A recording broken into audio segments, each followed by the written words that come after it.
Have you ever had one of those very rare moments in life where in retrospect you think, what the hell? But at the time, you think, I guess I might continue living? It's January 20th, 2005, and I'm in Walla Walla, Washington, staying at the hotel known as La Quinta Inn. Some people correct me when I say that. It's not La Quinta, it's La Quinta. That's not fair. You can't force me to speak Spanish. I didn't press 2. It's 1 a.m. and I'm exhausted. So I'm lying in bed with my laptop warming my thighs, Googling myself, watching the news, and eating pizza with my shoulder. All at the same time. Somehow, I fall asleep.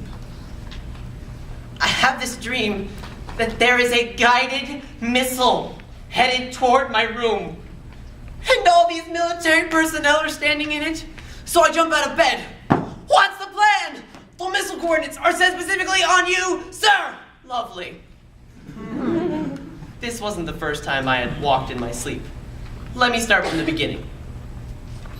Mike Birbiglia is an avid sleepwalker.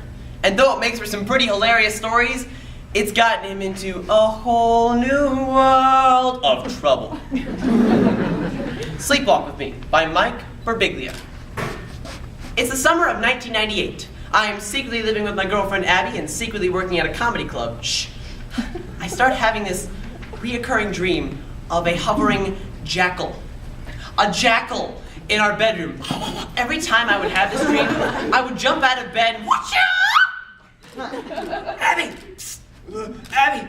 There's a jackal in the room. Michael, go back to sleep. There's no jackal. Are you sure? Yes, Michael, I'm sure there's no jackal. Just lie down. And I would lie down, knowing that there was a jackal hovering right above us. And that's trust. A couple years later, I had this dream I was in the Olympics, in the main event. Dust bustering. When all was said and done, I got 3rd place. Even in my dreams, I don't win. In my wildest dreams, I place. So I get up on that 3rd place pedestal, and the Olympic judge approaches me. You know, we did a little bit of reconsideration, and you actually got 2nd place. Ta-da! Congratulations! Oh, I am flabbergasted. I get up on that 2nd place pedestal. Now I'm feeling great. And it starts to wobble. And wobble. And I wake up as I'm falling off the top of the bookcase in our living room. Right on top of the TiVo. Ow. It breaks into pieces and I am completely disoriented. It's kind of like those stories you hear where people black out drinking and they wake up in Iowa and they think, oh no, Hardee's. But it was more like, oh no, TiVo pieces. So I went to bed. In the morning, Abby woke me up. Michael! Michael, what happened to the TiVo? I got 2nd place. And I'm really sorry. This was the first time I thought, this seems dangerous. Maybe I should see a doctor. And then I thought, maybe I'll eat dinner. I went with dinner. Sleepwalking is a terrifying concept. I mean, your body is making a decision that is distinctly different from your conscious mind. Your conscious mind says, we're gonna rest for a little while. While your body says, we're going skiing! So to recap, January 20th, 2005 in Walla Walla, Washington at La Quinta Inn. I am Googling myself, watching the news, and eating pizza with my shoulder. All at the same time. And I fall asleep. I have this dream that there's a guided missile headed toward my room. And all these military personnel are standing in it. So I jump out of bed. What's the plan? The missile coordinates are set specifically on you, sir!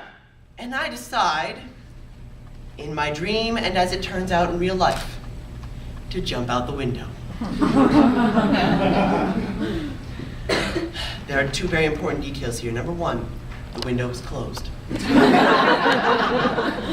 Number 2, I was on the 2nd floor. So I jumped through a closed window on the 2nd floor of the hotel. Like the Hulk.